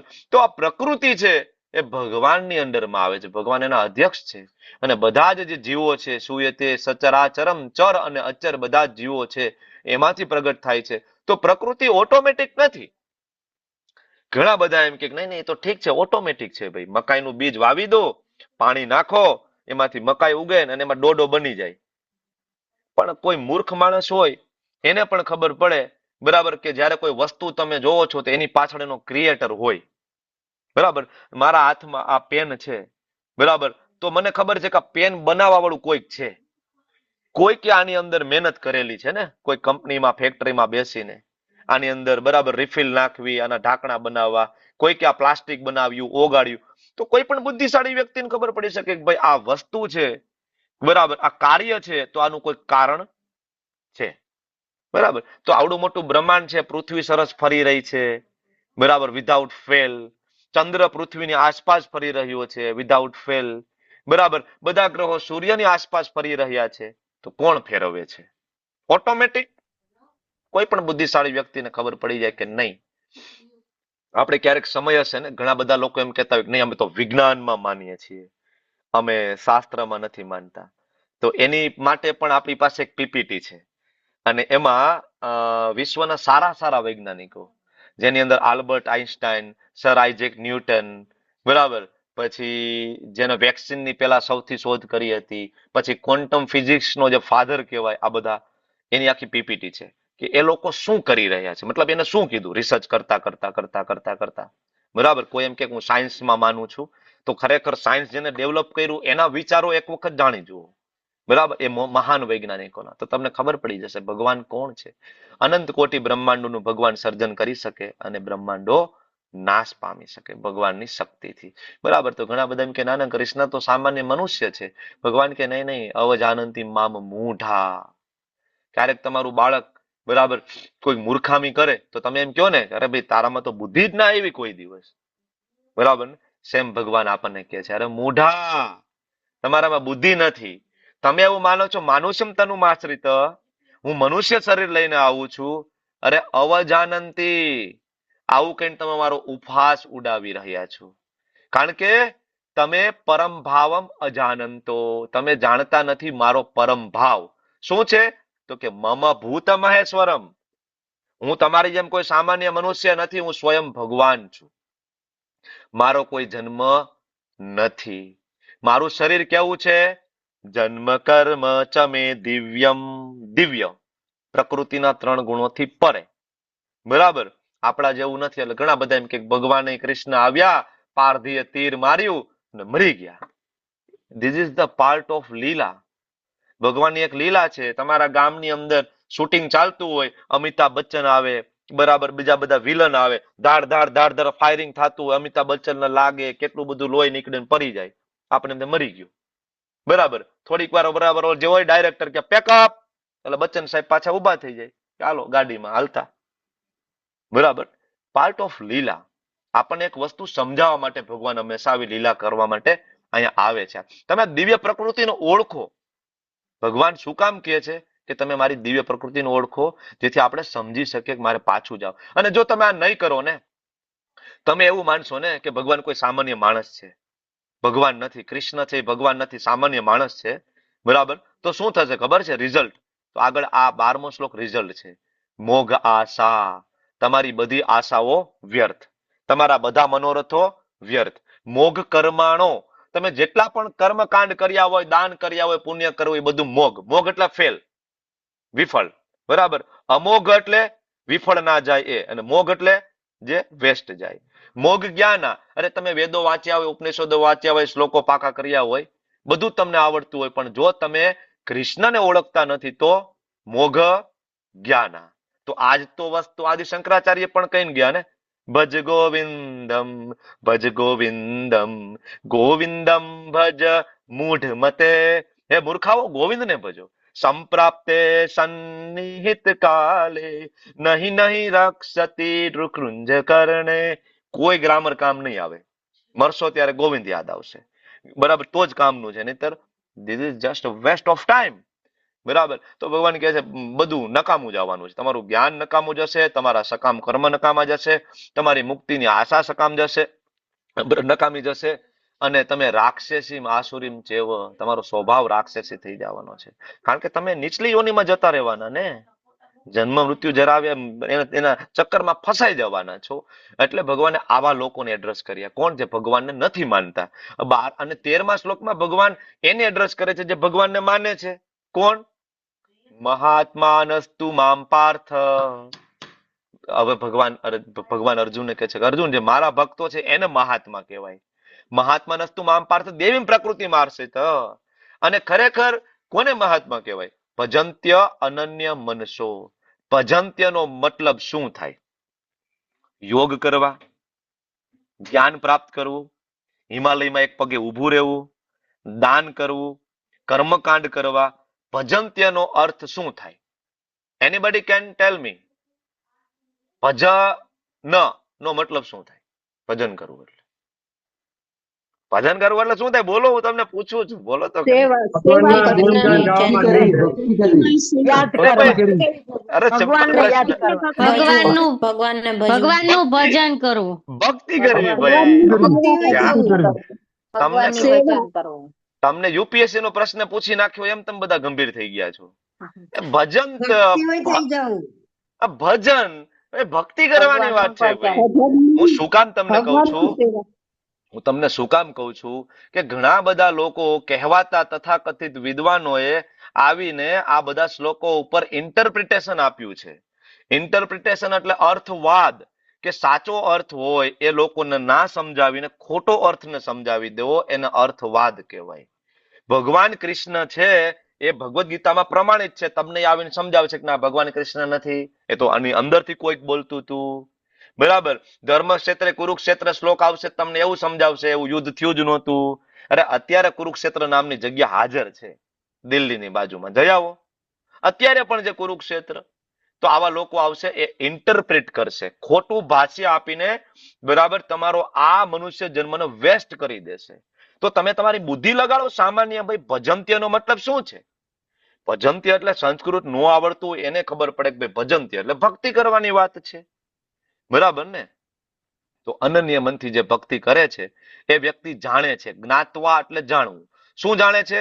તો કે ભગવાન કૃષ્ણ, અહીંયા મામ પેલા કહી દીધું છે. જો મામ એટલે જે બોલે એ ને, મામ એટલે મને, મને એટલે કોણ બોલે છે? કૃષ્ણ.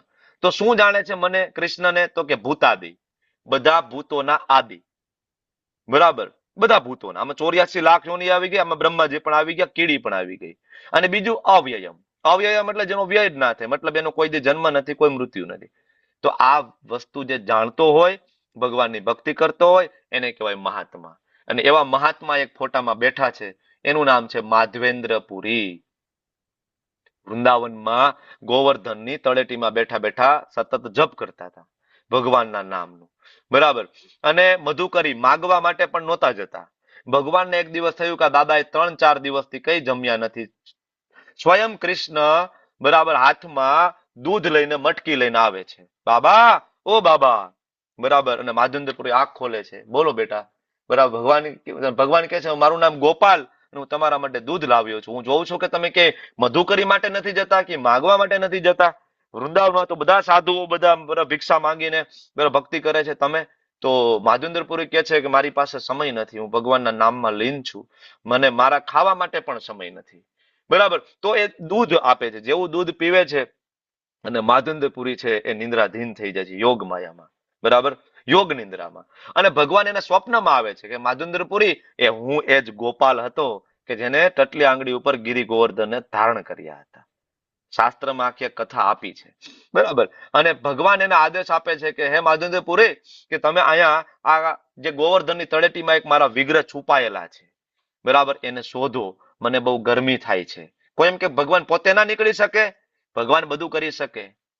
ભગવાન ટટલી આંગળી ઉપર ગોવર્ધન રાખી શકે, અને ભગવાનને આંગળીની જરૂર નથી. ભગવાન પૃથ્વીને એમનેમ ફેરવે છે અનંત વર્ષોથી, બરાબર. પણ ભગવાન એના ભક્તોની સેવા લેવા માંગે, જેથી ભક્તનું પ્યુરિફિકેશન થાય. એ લીલા સાંભળીને આજ તમારું મારું પ્યુરિફિકેશન થાય, શુદ્ધિ થાય આ લીલા સાંભળીને, બરાબર. માધવેન્દ્રપુરી ઉઠ્યા અને બધા ગામ લોકોને બોલાવ્યા અને એ વિગ્રહ જે જાળીમાંથી શોધ્યા અને એ વિગ્રહને ગોવર્ધન પર્વત ઉપર સ્થાપિત કર્યા.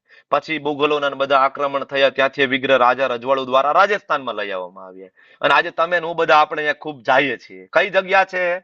નાથ દ્વારા. બરાબર, બરાબર. હા, નાથદ્વારા, બરાબર ને, શ્રીનાથજી ભગવાન, બરાબર ને. તો આપણે બધા જઈએ છીએ ને એમના શરણે. એ માધવેન્દ્રપુરી દ્વારા પ્રગટ થયેલા ભગવાન છે. આગળ કથા તો બહુ લાંબી છે, પછી ઓરિસ્સા ગયા અને ચંદન લેવા અને ખીરચોરા ગોપીનાથજી ને ક્યારેક સમય હશે ત્યારે આપણે જરૂર કરશું આ કથા. પણ કહેવાનો મતલબ છે મહાત્મા એને કહેવાય જે ભગવાનનો અનન્ય ભક્ત હોય, જે મહામાયામાં ન હોય, યોગ માયામાં હોય. આ તફાવત છે. આપણે બધા મહામાયામાં છીએ, ભગવાનના ભક્તો યોગ માયામાં હોય છે. અને શું કરતા હોય છે ભગવાનના ભક્તો?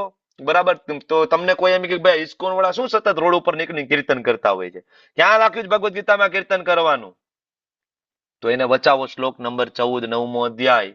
સતતમ કીર્તયંતો મામ. મામ એટલે મારું. અને કીર્તનનો મતલબ શું થાય? કીર્તન એટલે કીર્તયંતી ઇતિ કીર્તન, જેના દ્વારા ભગવાનનું બરાબર કીર્તિને તમે ગાઈ શકો, ભગવાનનો મહિમા ગાઈ શકો, એ બધું કીર્તન છે, બરાબર. હાથમાં કરતાલ લઈ હાથ ઊંચા કરીને નાચવું એ કીર્તન છે. મોઢેથી ભગવાનનું નામ મોટેથી ગાવું એ કીર્તન છે. હાથમાં માળા લઈને જપ કરવું એ કીર્તન છે. મંગલા આરતીમાં જઈને ભગવાનના દર્શન કરવા એ કીર્તન છે. અને અત્યારે આ ક્લાસ ચાલુ છે, આ પણ કીર્તન છે, કારણ કે ભગવાનની કીર્તિ આપણે ગાઈ રહ્યા છીએ.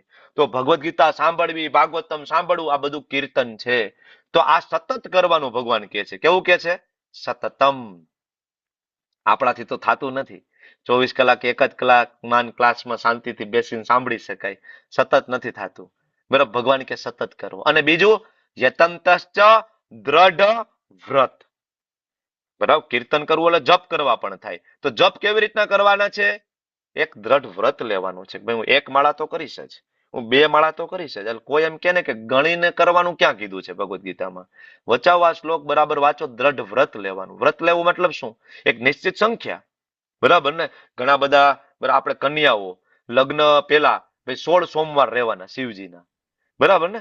તો 16 આંકડો એ દ્રઢ વ્રત થયું ને, કે ભાઈ 16 રહેવાના છે, બરાબર. ગણીને 16 સોમવાર રહેવાના, એક તો એનું વ્રત કહેવાય. તો વ્રત ક્યારે થાય? કે એની અંદર એક સંખ્યા ફિક્સ હોય. એમાં મારા આચાર્ય એક સંખ્યા ફિક્સ આપી છે પ્રભુપાદે, કે ઓછામાં ઓછી 16 માળા કરવાની. 16 નહીં, પણ ઓછામાં ઓછી 16 કરવાની. પછી તમે 32, 64 કરી શકો છો. પણ આપણા આચાર્ય, આપણે જે ટીચર છે બ્રહ્મ મધ્વ ગૌડીય વૈષ્ણવ પરંપરાના આચાર્ય, એને આપણે સિલેબસ આપ્યો. શું કીધું? 16 માળા કરો. એટલે કોઈ એમ કે ગણી, ભગવાનનું નામ તો સતત મનમાં ચાલતું જ હોય, ગણવાની જરૂર નથી. તો મહાન મહાન સંતો છે એ પણ ગણીને જ કરે છે, બરાબર. આપણે એનાથી તો ઉપર છીએ નહીં ને. ઓકે. અને બીજું નમસ્તસ્ય મામ ભક્ત્યા. મારા ભક્તો મને નમસ્કાર કરે છે ભક્તિપૂર્વક, અને બીજું નિત્યયુક્તા ઉપાસતે, મારી ઉપાસના કરે છે. કોઈ કે મંદિરમાં જવાની શું જરૂર છે? ભગવાન તો કણ કણમાં છે. કણ કણમાં દેખાય છે તને? છે એ વાત સાચી છે, દેખાય છે. બરાબર. જયારે કોઈ એમ કે ભાઈ મંદિરે જવાની શું જરૂર છે, ભગવાન કણ કણમાં છે, તો કોરોનામાં ઓક્સિજન કણ કણમાં હતો બધી જગ્યાએ, તો પછી ઓક્સિજનના બાટલા ગોતવા શું કામ નીકળાતા? હવામાંથી ફાકડા ભરી લેવાતા મોટા મોટા. ઓક્સિજન તો છે હવામાં, ભદ્રશ પ્રભુ. બરાબર. લોકો શું કામ બાટલા ગોતવા નીકળી ગયા હતા? તો એની એક પ્રોસેસ છે. તમે જયારે બીમાર છો ત્યારે ઓક્સિજન તમે નથી લઈ શકતા, તો ડોક્ટર એને ઓક્સિજન સિલિન્ડરમાં આપે છે. તો આપણે બધા બીમાર છીએ. આ ભૌતિક જગતમાં જન્મ લેવો મતલબ આપણે આહાર, નિંદ્રા, ભય અને મૈથુન, આ ચાર પાછળ આપણે ડૂબેલા છીએ. અને જન્મ, મૃત્યુ, જરા અને વ્યાધિ, આ ચાર બીમારીમાં આપણે ડૂબેલા છીએ. તો આપણે બધા બીમાર છીએ, અને એ બીમારીમાંથી બહાર નીકળવા માટે, બરાબર, ભગવાન કહે છે કે મંદિરે આવો. એ પ્રોસેસ છે. મંદિરે જવું, ભગવાનના દર્શન કરવા. ભગવાન બધે છે, પણ આપણે એ લેવલની શુદ્ધતા નથી ને હજી, કે આપણે બધા આપણને બધી જગ્યાએ દર્શન થાય. જે લોકોને કણકણમાં ભગવાનના દર્શન થતા હોય એનું કેટલું હાયર લેવલ હોય. નરસિંહ મહેતા, બરાબર, સંત તુકારામ, શ્રી પ્રભુપાદજી, સડ ગોસ્વામી ગણ, એ લેવલ ઉપર એ વ્યક્તિ પહોંચી ગયો હોય. એને કામ, ક્રોધ, લોભ, મોહ થી વ્યક્તિ પરે થઈ ગયો હોય, જેને કણકણમાં ભગવાન દેખાતા હોય. બરાબર. તો એક પ્રોસેસ છે. ભગવાન પોતે કહે છે. શું કામ ભગવાનને? તો ભગવાન કહે છે હું તમારો પિતા છું, આખા બ્રહ્માંડનો પિતા છું. પિતા હમસ્ય જગતો, આખો જગતનો પિતા, માતા, ધાતા હું જ છું. બરાબર. હું જ જ્ઞાનનો વિષય, હું જ વિશુદ્ધિ કરતા. ઋગ્વેદ, સામવેદ, યજુર્વેદ હું જ છું. ભગવાન કૃષ્ણને જે જાણે છે બધું જ જાણે છે. બરાબર. તો ભગવાન કહે છે હું જ ઉષ્ણતા આપું, વરસાદે હું આપું. શું કામ આપ્યું છે ભગવાને? કારણ કે આપણને એમ થાય કે ઇન્દ્ર છે સૌથી ઉપર છે.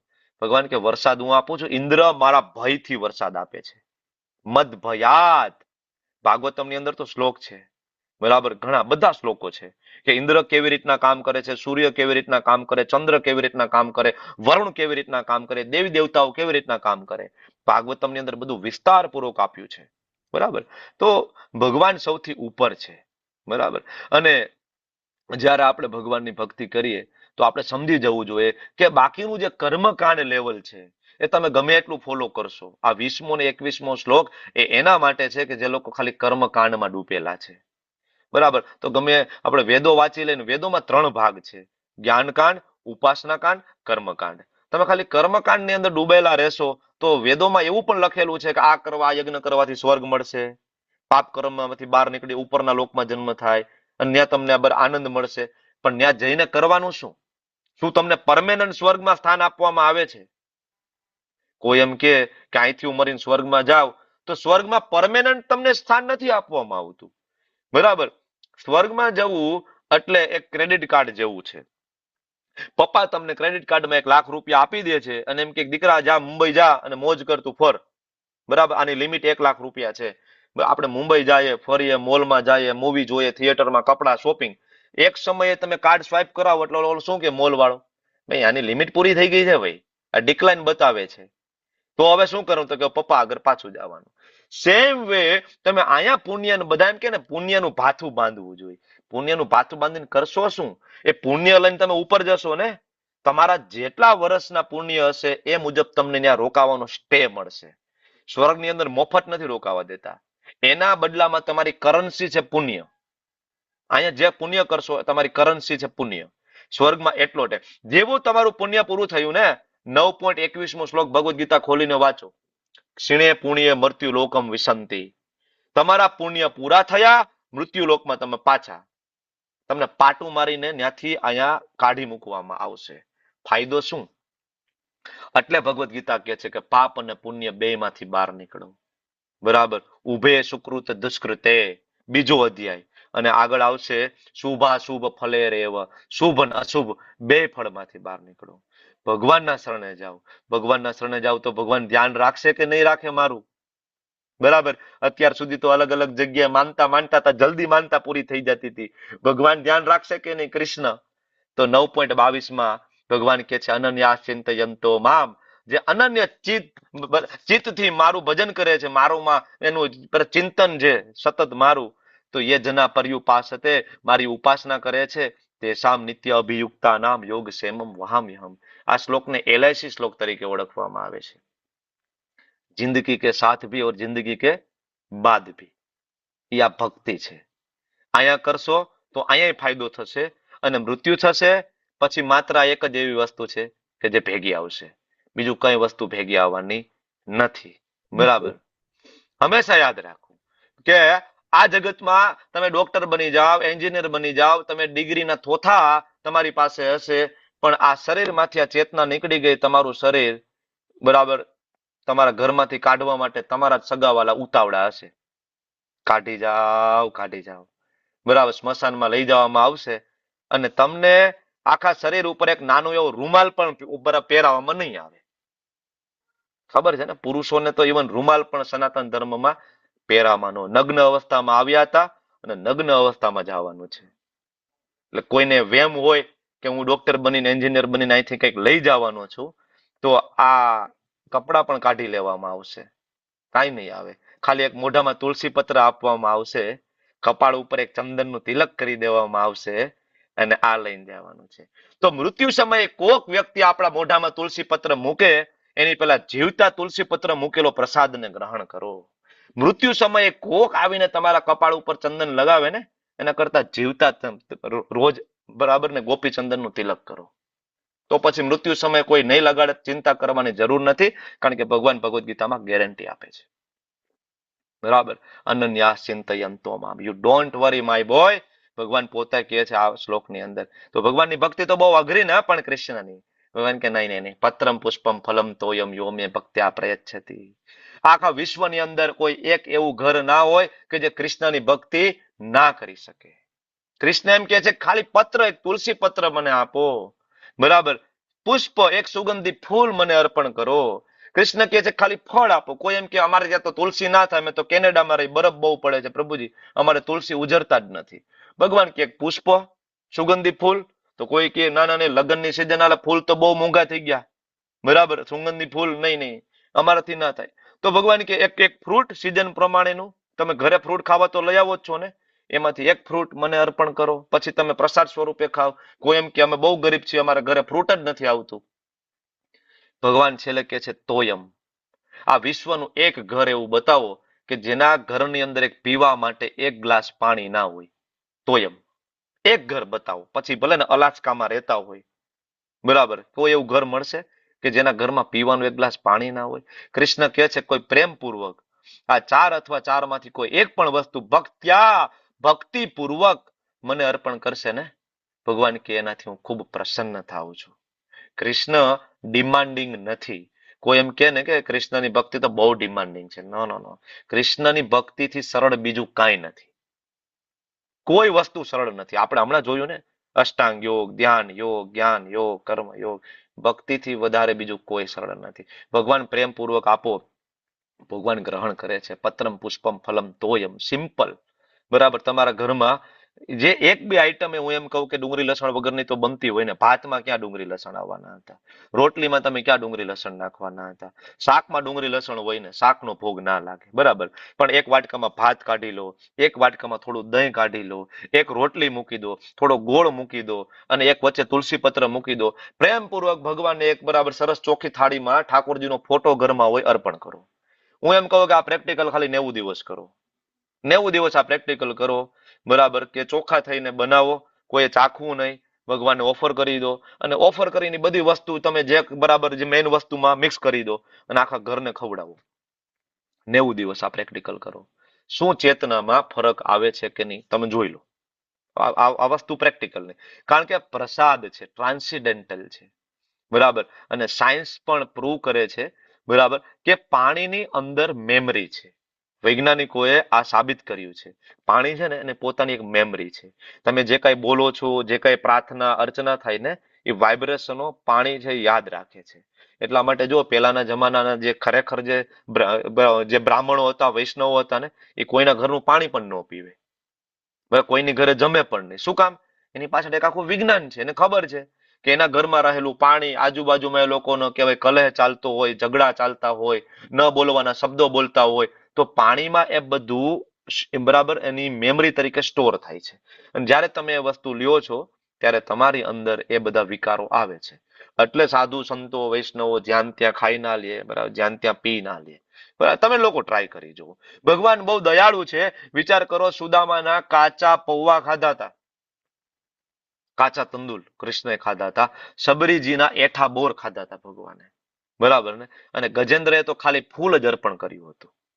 ભગવાન તરત પ્રગટ થયા હતા. શબરીજીના રામચંદ્રજી આ ધરાતલ ઉપર રાવણનો વધ કરવા માટે પ્રગટ નહોતા થયા. શબરીજીના ગુરુ માતંગ ઋષિએ શબરીજીને કીધું હતું કે શબરીજી, તમારી ભક્તિથી પ્રસન્ન થઈને એક દિવસ પ્રભુ રામચંદ્રજી આ જંગલમાં આવશે. રોજ શબરીજી એની આજુબાજુની ઝૂંપડીની બધી જગ્યાઓ સાફ કરીને ફૂલ બિછાવીને રોજ રાખતા, આજે મારા રામ આવશે, આજે મારા રામ આવશે, આજે મારા રામ આવશે. રોજ જંગલમાંથી બોર વીણી આવે, ચાખીને જુદા મૂકે, આજે મારા રામ આવશે. ત્યારે ભગવાન જાય છે, બરાબર. અને શબરીજી એક એક બોર લે છે, થોડોક ખાય છે, ભગવાનને આપે છે, થોડોક ખાય છે, ભગવાનને આપે. ભગવાન ચાખે છે, લે છે ને. આપણે શબરીજીની કોપી નથી કરવાની કે આપણે ચાખી લઈને ભગવાનને ખવડાવીએ. એના માટે તપ કરવું પડશે, બરાબર. આપણે કર્યું નથી. તો આપણે આચાર્યો જેમ કે છે આપણે એમ કરવાનું. આચાર્ય શું કે છે? ચોખ્ખા થઈને બનાવો, બિલકુલ ચાખવું નહીં, ભગવાનને ઓફર કરો, પછી જમો, બરાબર. તો આ બધા ઉદાહરણો છે શાસ્ત્રની અંદર કે તમે જે કઈ કરો, યત કરોસી યજ્ઞાસી યજ્જોસી દદાતિ યત યત તપસ્યસી કોંતે તત કુરુષુ મત અર્પણમ. આ છેલ્લો શબ્દ છે ને, એના ઉપર હું ભાર આપું છું. મત અર્પણમ, મને અર્પણ કરો. ઘણા બધા શ્લોકનું ઊંધો અર્થવાદ કર્યો છે. ઘણા બધા એમ કે જે કઈ કરીને આપણા માટે મદ અર્પણ, આપણે ખાઈ લીધું એટલે ભગવાનને ભોગ લાગી ગયો. પણ કૃષ્ણ એમ કે છે મદ અર્પણમ, મને અર્પણ કરો. પેલા ભગવાનને તમે જે કઈ કાર્ય કરતા હોય, યદ કરો સી, યદ અસનાસી, જે કઈ ખાતા હોય, યદ જુહોસી દદાતી, તમે દાન કરતા હોય, તપ કરતા હોય, યદ તપસ્યસી, એમાં કૃષ્ણ હોવા જોઈએ. મને ભગવાન કે છે મને આપો, સમર્પણ કરો, બરાબર. તો ભગવાનને આપો. ઇવન તમે ના આપો તો ભગવાન તમારા પ્રત્યે પક્ષપાત નથી કરતા. ભગવાન શું કે છે? સમો અસમ સર્વભૂતેષુ નમે દેશો ન અસ્તિ પ્રિય. હું કોઈનો દ્વેષ નથી કરતો. ભગવાન તમને મને બધા અસુરોને, રાક્ષસોને, મુસલમાનોને બધાને જે કૃષ્ણ નથી માનતા, ભગવાન એને પણ હવા આપે છે, ઓક્સિજન આપે છે, સૂર્યપ્રકાશ આપે છે, પાણી આપે છે, બરાબર. સૂર્ય એવું કે છે કે નહીં નહીં ભાઈ, આ મુસ્લિમો છે ને કૃષ્ણ નથી માનતા, એ બાજુ અંધારું રાખો ભાઈ, બરાબર. આ બધા હિન્દુ વૈષ્ણવો છે ભાઈ, ત્યાં પ્રકાશ વધારે. આવું કરે છે નહીં. ભગવાન કોઈનો દ્વેષ નથી કરતા. તો પછી આપણે શું કામ ભગવાનની ભક્તિ કરવી જોઈએ? એટલે ભગવાન આગળ ઉમેરે છે, યે ભજંતી તું મામ ભક્ત્યા મયી તે તે સુચાપ્યહમ, કે ભાઈ મારી કોઈ ભક્તિ કરે તો એનું વિશેષ ધ્યાન રાખું છું. સ્વાભાવિક જ છે ને, બરાબર ને. એક બાપને 4 દીકરા હોય, બરાબર, એમાંથી 3 દીકરા દારૂડિયા હોય અને બાપની સામે બોલતા હોય, બાપનું કઈ માનતા ન હોય, તો બાપને માટે એટલો ભેદ ના કરે તો એ બાપા પ્રેમથી વાત કરે ઠીક છે ભાઈ, છોરું કછોરું થાય, માવતર કમાવતર થોડા થાય, બરાબર. પણ એમાં એક દીકરો એવો હોય, બરાબર, કે એના પગ કચરી દેતો હોય, પપ્પાનું બધું કામ કરતો હોય, તો સ્વાભાવિક છે પપ્પાનો પ્રેમ એના પ્રત્યે વધારે હોવાનો ને. ભૌતિક જગતમાં જોઈએ છીએ ને, બરાબર.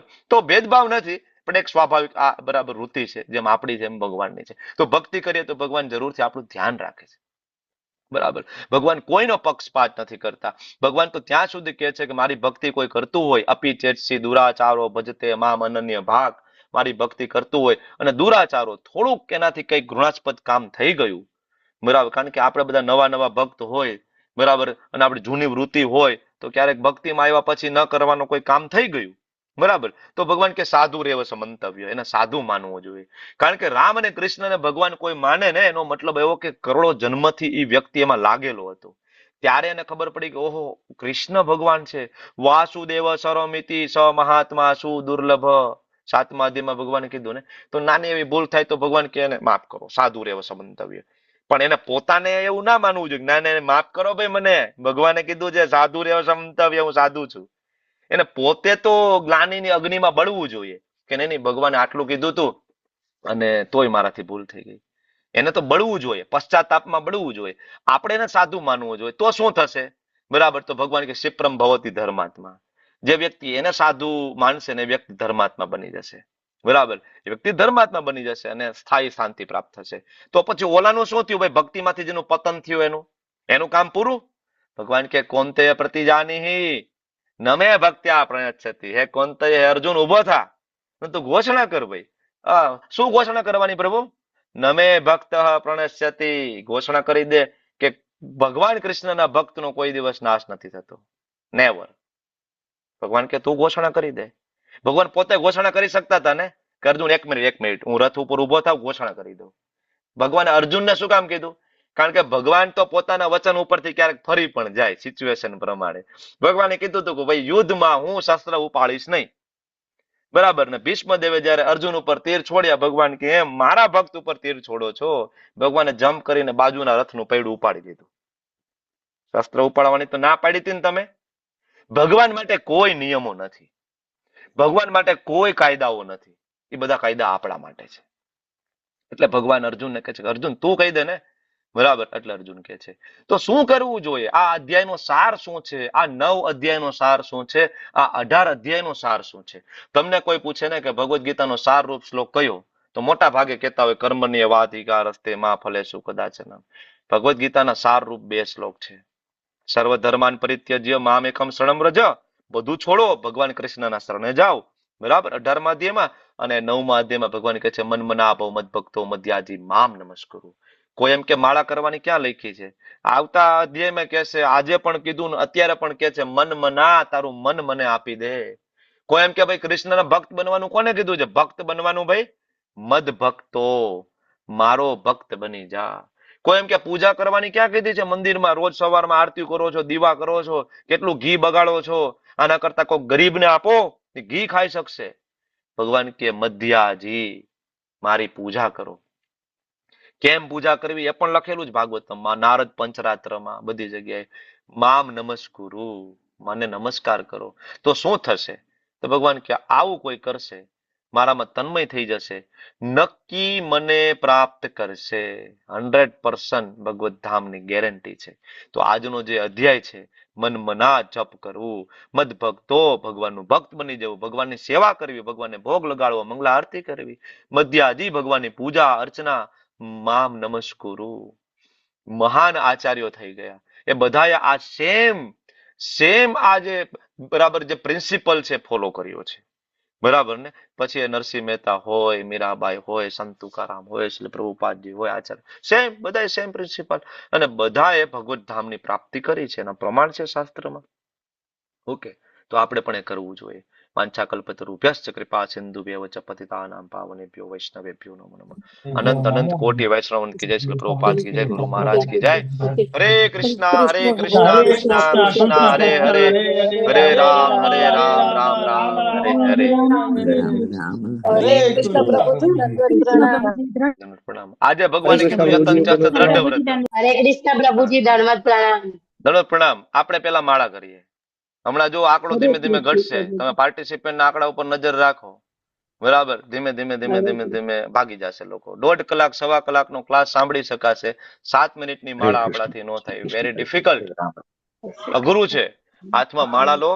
આખી ભગવદ્ ગીતામાં ભગવાન આપણને કહે છે જપ કરીએ, બરાબર? ભગવાનના નામનો માળા કરીએ. ઓકે, તો જ આપણે સમજી શકીશું. ચાલો 7 મિનિટ રેકોર્ડિંગ ચાલો રેકોર્ડિંગ.